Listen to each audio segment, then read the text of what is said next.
Assalamualaikum warahmatullahi wabarakatuh.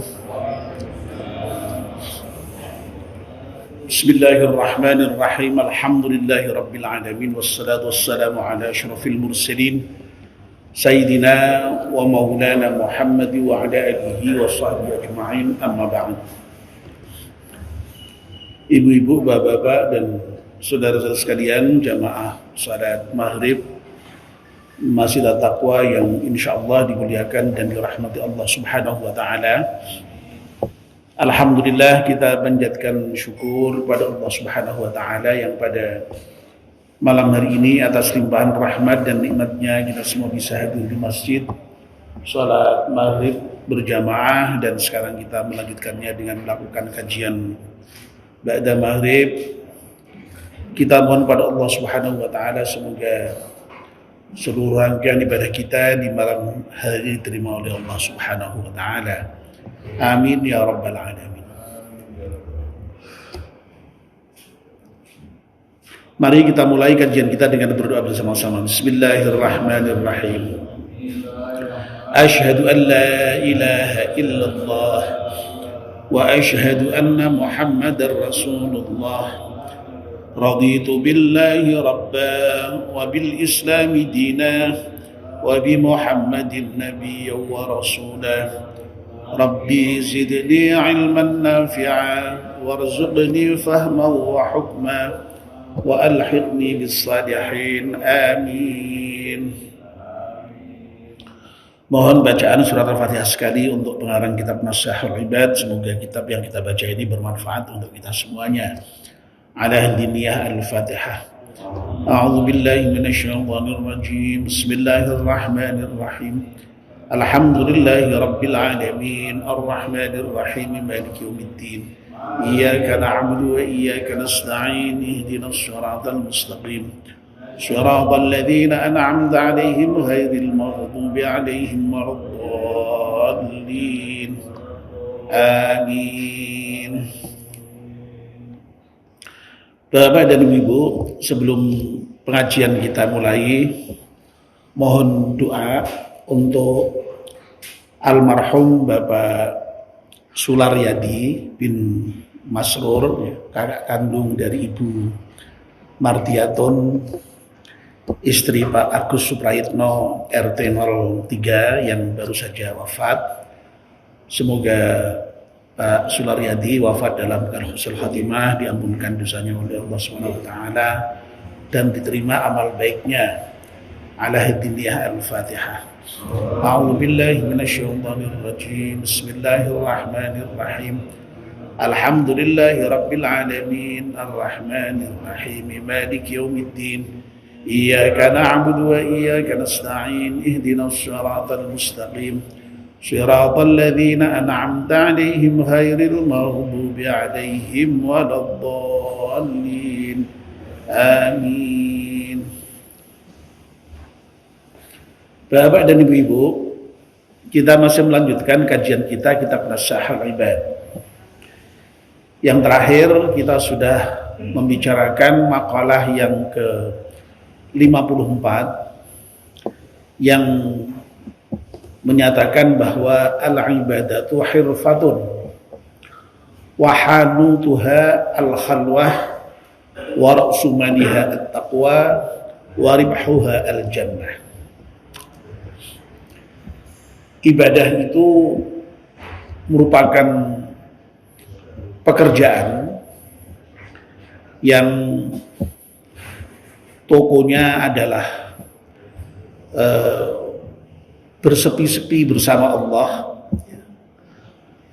lalu modalnya adalah takwa dan keuntungannya adalah surga. Poin yang pertama, wahaduha al-khalwah, tokonya adalah menyendiri, yakni ketika kita bisa berdialog secara rahasia bersama Allah, itu sudah kita bahas. Dan malam ini kita akan melanjutkan pembahasan poin yang kedua, wa ra'su maliha at-taqwa. modal dari usaha yang bernama ibadah tadi itu adalah at-taqwa.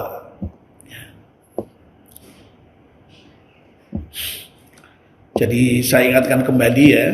Jadi kemarin kita sudah sampaikan dengan cukup panjang lebar bahwa di dalam makalah ini ibadah itu digambarkan sebagai sebuah pekerjaan. Ya. Nah, pekerjaan itu ada tempat usahanya, yaitu tokonya itu, ya, ada modalnya dan ada keuntungannya. Ya. Kemarin tentang toko atau tempat usahanya itu sudah kita bicarakan, yakni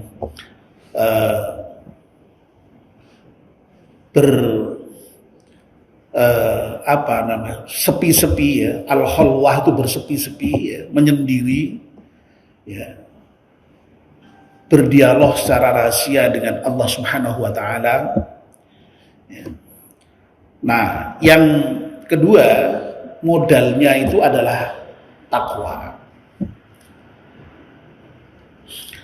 Nah, modal takwa dalam ibadah ini oleh Imam Nawawi diberi penjelasan ai aslu halil ibadati. Maksudnya, yang dimaksud dengan modalnya itu adalah takwa, bahwa asal dari kondisi yang disebut sebagai ibadah itu syianatun nafsi adalah menjaga diri amma dari hal-hal tastahiqu bihi al-uqubata, yang menyebabkan hal-hal tadi itu terhadap siksa ya. Min fi'lin aw tarkin, baik hal-hal yang menyebabkan menjadi disiksa ya. Al-uqubah itu siksa ya. Siksa tentu saja adalah karena dosa itu ya. Itu min fi'lin, dari sebab mengerjakan sesuatu, atau autarkin, atau meninggalkan sesuatu ya. Ya, ini memang bahasanya agak sedikit bulet ini ya redaksinya ya. Ya. Nah, kalau gampangnya begini ya, bahwa yang namanya takwa itu adalah menjaga diri ya, supaya tidak mendapatkan siksa dari Allah Subhanahu wa taala. Menjaga diri jangan sampai nanti itu kena siksa ya. Nah, siksa itu disebabkan oleh apa?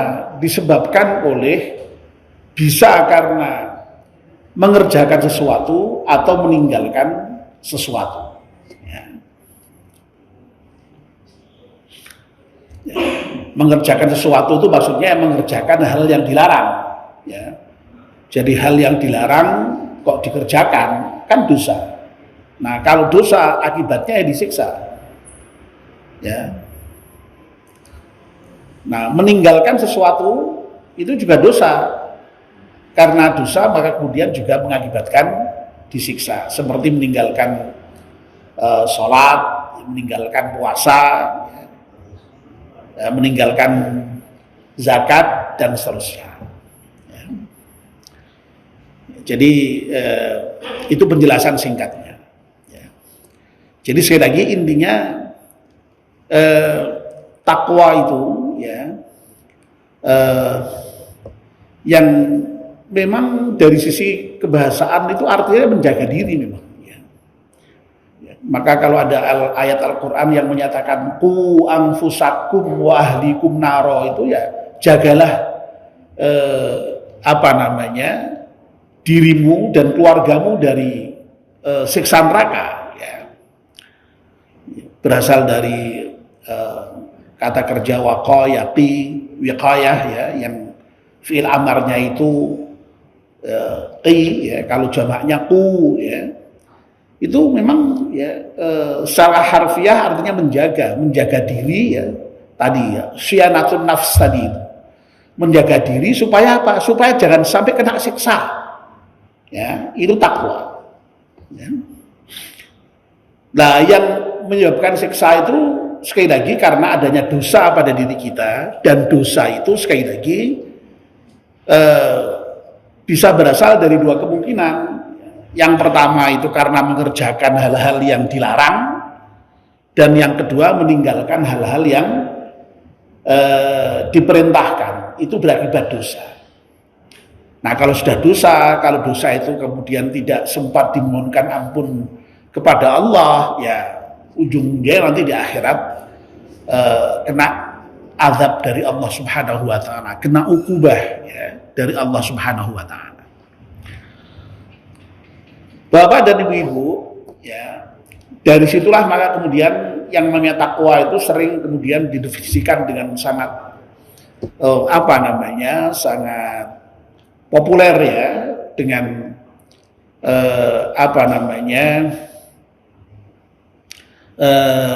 imtithalu awamirillah wajtinabun nawahihi, ya. Saya kira bapak-bapak sudah sering itu mendengar istilah itu, ya, karena bapak-bapak itu setiap Jumatan, ya. Kalau ibu-ibu mungkin jarang mendengar, ya, karena tidak Jumatan. Tapi kalau bagi bapak-bapak, istilah takwa itu sudah sangat familiar sekali, ya. Ya.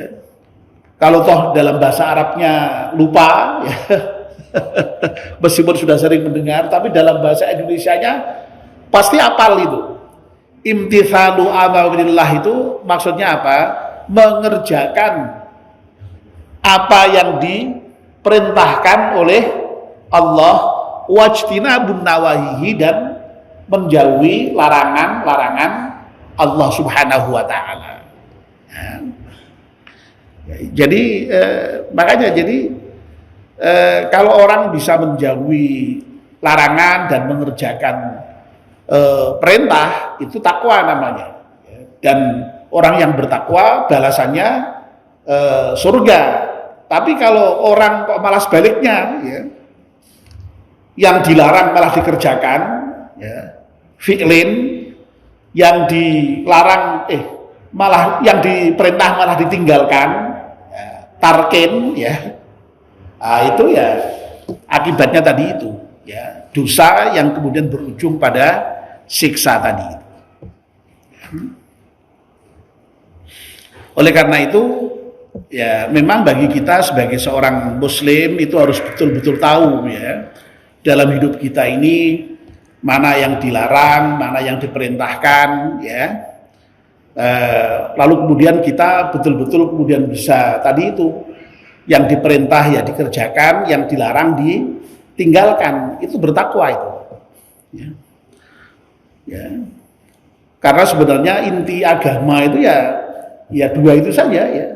Ada larangan, ada perintah, ya. Yang perintah hendaknya dikerjakan, yang dilarang hendaknya ditinggalkan. Itu prinsipnya, dua itu saja. Memang kalau kemudian di dalam ilmu fikih itu yang dua itu dikembangkan, ya. Ya, lalu kemudian kita mengenal ada yang disebut sebagai al-ahkamul khamsah itu, ya, hukum yang 5 itu, ya. Jadi dasarnya memang dua, diperintah dan dilarang, tapi kemudian secara lebih rinci lagi itu kemudian kita mengenal ada hukum yang 5 itu. Apa saja yang 5 itu? Wajib, ya, apalagi haram, apalagi sunnah, lalu makruh, dan yang satu lagi apa? Mubah, ya. Itu saya kira kita semua hafal itu, ya. Ada 5 hukum itu, ya. Ya. Yang wajib itu, ya, sering didefinisikan dengan definisi yang sangat simpel, ya, untuk supaya bisa membedakan dengan yang lain itu secara jelas begitu, ya. Yang wajib itu atau yang fardu itu adalah sesuatu yang apabila dikerjakan itu mendapatkan pahala, dan kalau ditinggalkan mendapatkan dosa. Ya. Ya. Contohnya apa? Sholat, apalagi puasa, zakat, haji, ya.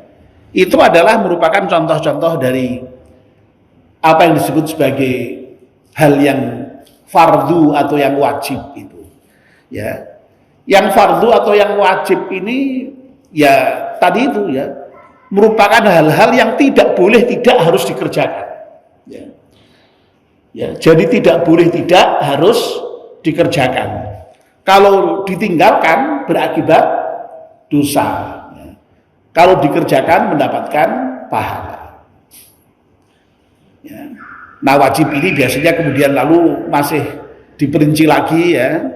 Kita semua mengenal itu ada yang disebut dengan wajib ain dan wajib apa? Kifayah ya, atau fardu ain dan fardu kifayah.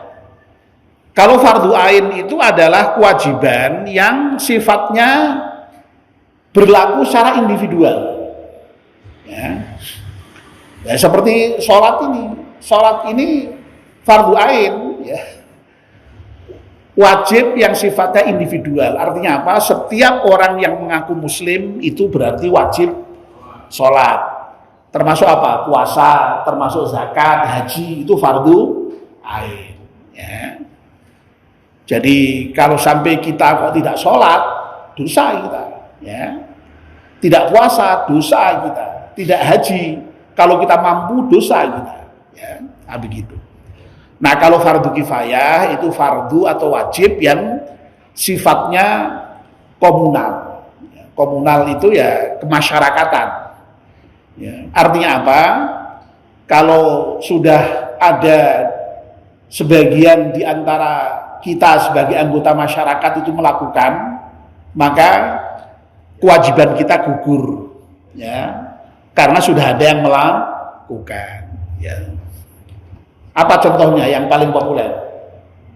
Nah, mengurus jenazah itu ya, dari mulai apa? Memandikan, mengkafani, menyolatkan, mengubur, itu sifatnya fardu kifayah itu. Ya, jadi kalau sebagian dari anggota masyarakat itu sudah melakukan, ya gugur kita kewajibannya. Tapi kalau sampai misalnya ada mayat kok kentang-kentang ra ono sing ngurusi, ya orang sing memandikan, ra ono sing mengkafani, ra ono sing nyolatke, ra ono sing nguburke, kuwi sak anggota masyarakat itu dosa semua. Nah, itu yang disebut dengan kewajiban komunal atau wajib kifayah tadi. Nah, lawan dari wajib atau fardu itu adalah haram. Ya. Makanya yang haram ini sebagai lawan fardu didefinisikan sebagai hal-hal yang kalau dikerjakan itu berdosa, kalau kita meninggalkan itu sudah mendapatkan pahala. Tidak melakukan saja itu sudah mendapatkan pahala. Ya. Contohnya apa? Ya, berzina, mencuri, ya, main, berjudi, ya, itu haram, itu tidak boleh itu. Ya. Nah, jadi kalau kita melakukan apa hukumnya? Dosa ya, akibatnya disiksa. Kalau kita tidak mengerjakan, itu dapat pahala kita. Jadi enak sekali kita itu sebagai seorang muslim itu pasif, diem saja tidak mengerjakan maksiat, itu sudah mendapatkan pahala itu. Masya Allah ya. Nah itu. Nah lalu kemudian ada yang disebut dengan yang sunnah. Yang sunnah itu sifatnya anjuran. Ya. Perintah tapi sifatnya anjuran, yang apabila mengerjakan itu mendapatkan pahala, tapi kalau tidak mengerjakan tidak apa-apa. Ya. Tidak apa-apa itu artinya tidak berdosa. Ya.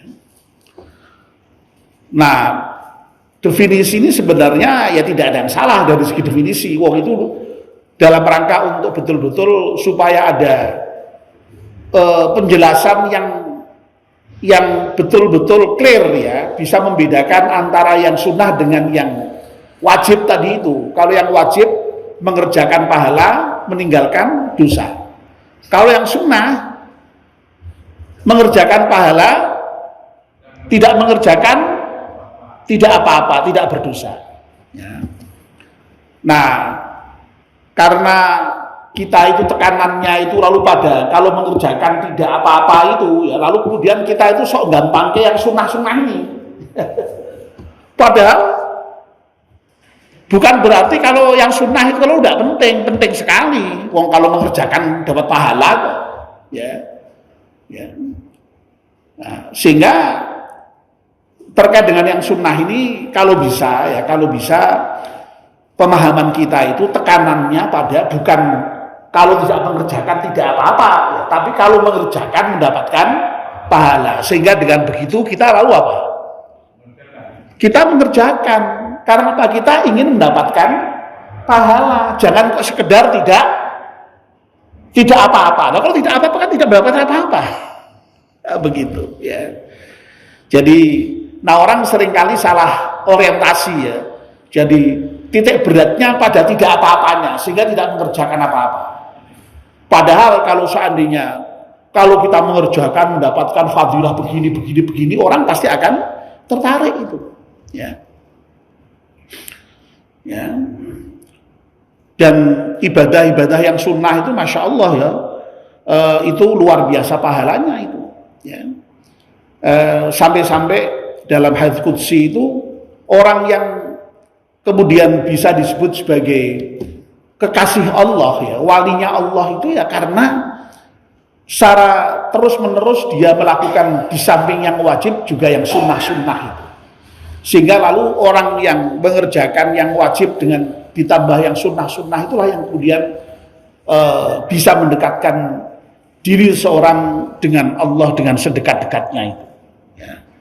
Ya. Tapi kalau sekedar mengerjakan yang wajib itu ibarat orang yang berbisnis itu ya. Para ulama itu mengibaratkan ya itu dengan orang yang kalau berbisnisnya itu hanya sekedar impas saja itu ya, jadi kembali modal saja itu ya, belum dapat untung gitu ya, begitu lah. Yang bisa sampai kemudian mendapatkan untung, apalagi kalau untungnya banyak atau banyak sekali, itu tergantung apakah dia melaksanakan yang sunnah apa tidak ya. Seperti sholat sunnah rawatib ya, qobliyah ba'diyah, seperti sholat tarawih, sholat witir, sholat tahajud, itu sunnah memang. Kalau tidak mengerjakan memang tidak berdosa, tapi kan rugi kalau tidak mengerjakan. Kalau mau mengerjakan itu pahalanya luar biasa banyaknya ya, masya Allah ya. Jadi coba misalnya sholat sunnah qobliyah subuh itu Nabi sampai menyatakan pahalanya lebih baik dari dunia seisinya itu kan luar biasa ya, begitu ya. Jadi sekali lagi terkait dengan yang sunnah ini ya, meskipun definisinya seperti itu, kalau mengerjakan mendapatkan pahala, kalau tidak mengerjakan tidak apa-apa ya. Sekali lagi orientasi kita tekanannya hendaknya pada mengerjakan mendapatkan apa-apanya itu. Jangan pada kalau tidak mengerjakan tidak apa-apa. Ya. Kayak anu lho ya, ngene-ngene. Lho nek melu piye? Ora apa-apa, ora apa-apa. Ya ora apa-apa, ora apa-apa itu ora melu. Ora apa-apa. Ya. Dosa tidak ya sudah ora usah dulu gitu ya. Tapi coba kalau misalnya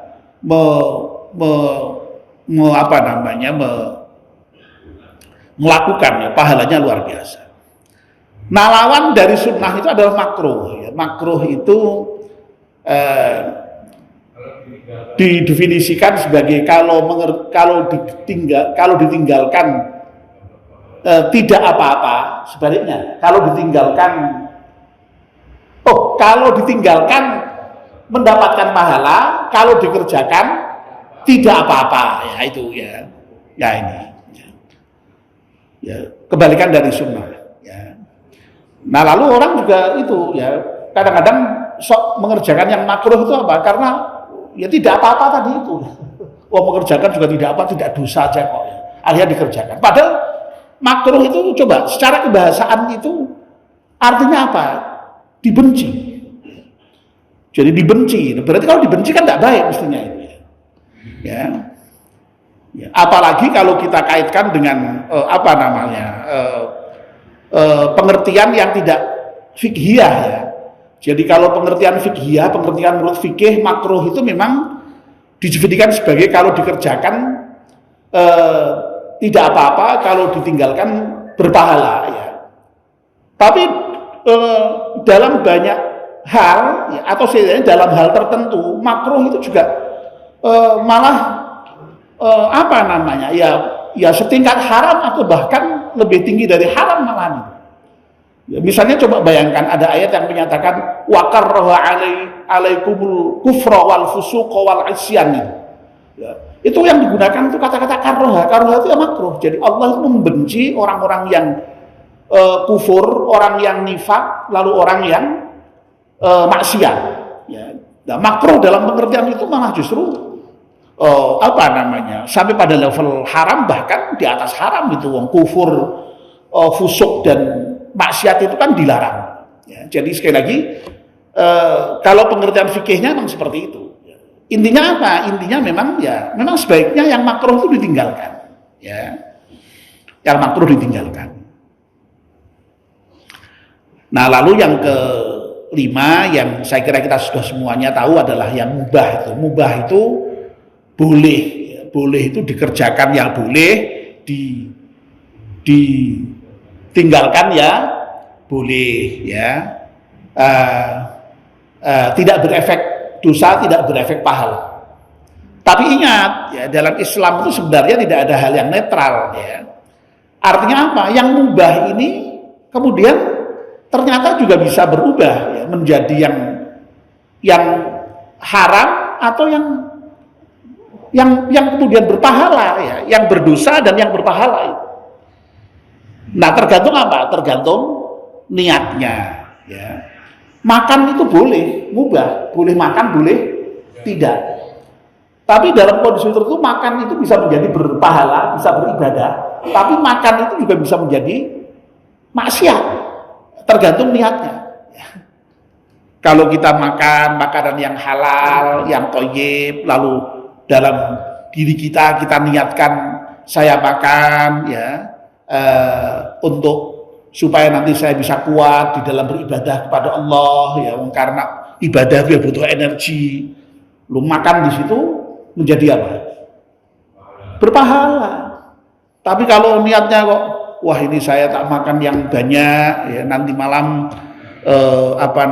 mau mencuri ya jadi kuat, nak konangan layune ya yo kenceng ya.